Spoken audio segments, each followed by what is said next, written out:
What's going on, guys? Satsuki the Savage here, and today I'm going to be reviewing Kingdom chapters 581 and 582. It feels like a long ass time since I made a Kingdom video. I think chapter 581 came out Wednesday, and that was Thanksgiving week, and that week I was just chilling. Like, literally, I was just chilling. I didn't even want to put a Hunter x Hunter review out because I just, and Hunter x Hunter is like my most watched content. I was like, fuck all of that. I want to eat. I want to chill with the family. I don't even want to worry about YouTube right now. But we back. We finally back.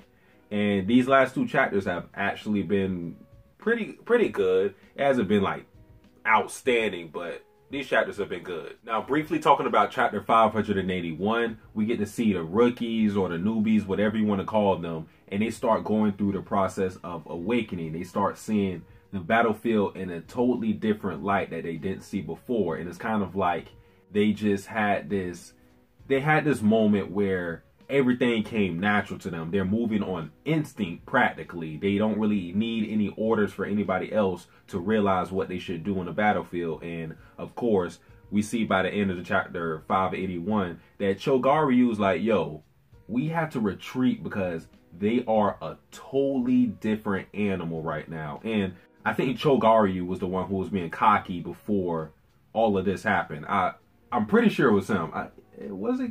No, because I think Gyoun was telling him, yo, I don't know, man. We probably got to watch out for these cats. And then Chogaryu's like, nah, we got this shit in the bag. And he is the one who issued the retreat, even though Gyoun pretty much realized, yeah, I understand too, because they are looking like Quinn's Great Six with this awakening that we are seeing before our very eyes. With Zhao's left wing retreating, we see Quinn's right wing advancing forward, and they basically cover as much ground as Zhao will allow them to have. And it's important to note that Karyo 10, when everybody was worried, like, yo, we're supposed to take out a commander or a general right now. They are retreating. This is very bad for us. Karyo 10 says, no, this is good for us because now Ozen can finally get off his ass and make a move. Which, seeing what happened in 582, Karyo 10 was right. One thing I found funny in chapter 581 is when Shosa is giving advice, not really advice, but he's just talking to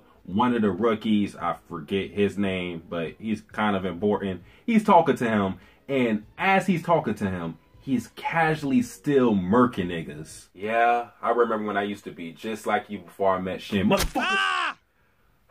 I didn't see the whole battlefield how I see it now. But after I met Shin, I just seen everything in a different light. That Shin, he may be an idiot, but he's our captain, and I'll follow him to the depths of hell. Bastard! Now with chapter 582, we see that Quinn still has food left, which I was thinking the food ran out completely on the 12th day. I thought when Shin and Ohan gave their speeches, there was no more food left at all. But apparently this is their final fucking day. So, yeah, there's that. And now Karyo 10 is analyzing the situation and realizing that morale isn't going to boost them completely over this because they are starving. And that's the thing about it. If Quinn is to win this, which they are, they cannot win this based on Shin and Ohan awakening only. It has to be Ozen pulling something. And Ozen, man, for me, bro, this motherfucker has been sitting back. Everybody has been trying to predict what he's been doing this whole time. He's been absent, and comes to find out he's just been chilling in the cut. Like, mother, what are you doing? Like, he's been asleep at the wheel. And we see in the beginning of the chapter, they say like Ozen has 30,000 men in peak condition. I'm like, I don't give a fuck if they're in peak condition. Like, yo, like, now your ass wants to move. It seems like Ozen only moves when his men are at top condition and the battle has already been fought. It's like he just swoops in and steals the kill from everybody like some bitch ass Call of Duty player. That's what Ozen is like. I mean, I'm not going to question his knack for tactics and things of that nature, but man, him and Riboku have just been chilling these past couple of days, and it bothers me. But moving past that, Shin decides that the best way to boost their morale, even right now, while they're going to eat their last bits and scraps of rations, he decides that how about I have the commanders pass out the food rather than everybody just line up, because it's kind of like, how do I want to describe it? It's kind of like you see your boss in the trenches with you. Like, let's say you had like a manager and you're working on the floor or something, and your manager is working on the floor with you as well. It's kind of like once you see somebody of a higher status or rank than you actually, I don't want to say stoop down to your level, but I guess that's kind of what I want to say. You're having someone of high rank come down to you and personally pass out the food is much different from you just lining up and getting the food, all right? So that was smart thinking on Shin's part, and he actually started passing out the food to his commanders. And it was funny when Kyokai was passing out, I don't know what they were eating. I have no idea. It looked like an egg. I don't fucking know what they were eating. It may have been bread, but Kyokai, when she was passing out, she was like, here, here, here. And I was like, I know damn well Kyokai doesn't want to pass out any of this food. She probably just wants to eat all of it for herself, because I know that small portion isn't going to be enough for Kyokai. Question: what was the best part of this chapter? I'll give you a couple of seconds to think that over.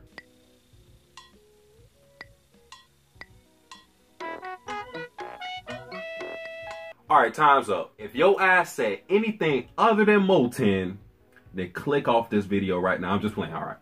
But Mouten was the best part of this chapter, at least for me, because Mouten is my favorite character. Sorry to spoil my top 10 Kingdom characters. I mean, that's just one person in the list, but Mouten is my favorite character in Kingdom. And he didn't do anything, but, I mean, shit. I'm just happy to see him in the chapter. Like, it greatly boosts my rating for this chapter, because it's been like, Mouten.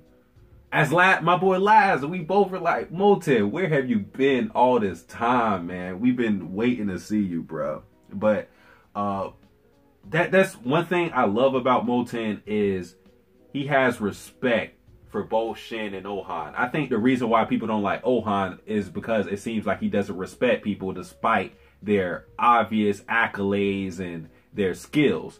Mouten respects both Ohan and Shin. He's looking over to the right, and he's thinking, since Ozen's center moved, that means Shin and Ohan did something significant. Like, he has all the faith in them, and that's what I love about Mouten. Obviously, his own skills as well, him being a strategist more than a fighter, but him still being a great fighter as well. I'm just glad to see Mouten, bro. I'm fucking hyped to see Mouten, but he's probably not going to do anything. Like he said in this chapter, his objective is just to create a stalemate, and considering his numbers, that is very understandable. I don't expect Mouten to do something crazy.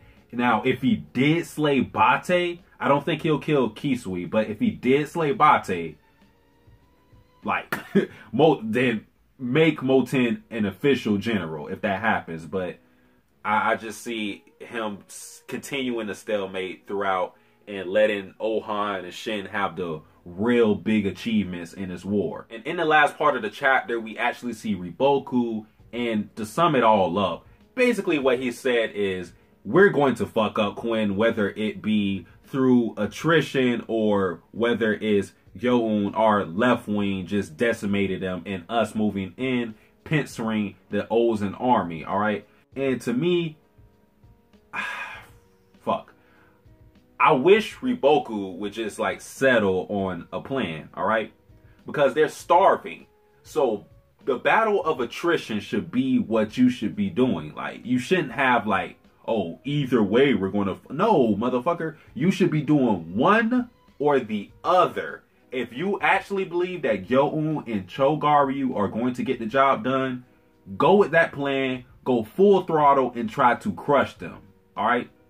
Now, if you don't believe they can do that, then just be on the defensive, like you said, and just let Quinn starve. Like, that's what I would be doing. Alright? Of course, I'm not a fucking great general of the heavens or anything like that, but I would make this a defensive battle and just let Quinn starve, because eventually their energy is going to be zapped. They had their morale boost, but it was pretty much, I don't want to say wasted on that day, because they did push Zhao back, but they didn't do anything crazy. They whittled down their numbers, but the generals are still in place. You still have Gyo-un and you still have Chogaryu. So just make this a defensive battle. Don't say, oh, I can do this or this. No, just do one thing and just stick to that. Overall, though, I think these 2 chapters were good. Shin said that he was going to have the head of Riboku, and I'm like, hold your horses, Jimmy. You need to take out Gyo-un and Chogaryu first. So hopefully that happens on the 13th day, because, you know, that situation. But yeah, like I said, I felt like these were good chapters. But guys, that is it for this review. If you enjoyed this video, like, comment, subscribe. Satsuki the Savage, out. Alright, I'm putting this in the video because somebody asked me this on my Hunter x Hunter video. They were, you know, asking me about the sword, and this sword is supposed to be like a replica of Mugen's from Samurai Champloo, if you guys have watched that. But yeah, I'm just showing it off, I guess. Alright, you see? Yeah. Shit. Damn. As you can see, this thing isn't like top-notch quality, because it's like breaking off and things like that. And it isn't real. I can't cut anybody with this. And no, my skin isn't like motherfucking rhino crazy durable shit, you know. It's just fake. See? Hold on. There. But yeah, that's it. That's all I want to show you. No, it's a good prop. It's a good prop. I plan to use it for like future videos, or I use this. I dressed up as Mouten from for Halloween, so yeah. But that's it, y'all. Thanks for asking about it, though. And don't ask me how much it cost either, because if I tell you, you're gonna think I'm a dumbass for paying how much it cost. But that's it. I'm out, bitch. Fucking airplanes. There's literally a fucking airplane always flying when I'm making a video. What the fuck, B? Bitch ass, aerodynamic ass niggas. Yeah, you better fly away. Zows. What the fuck is going on right now, B?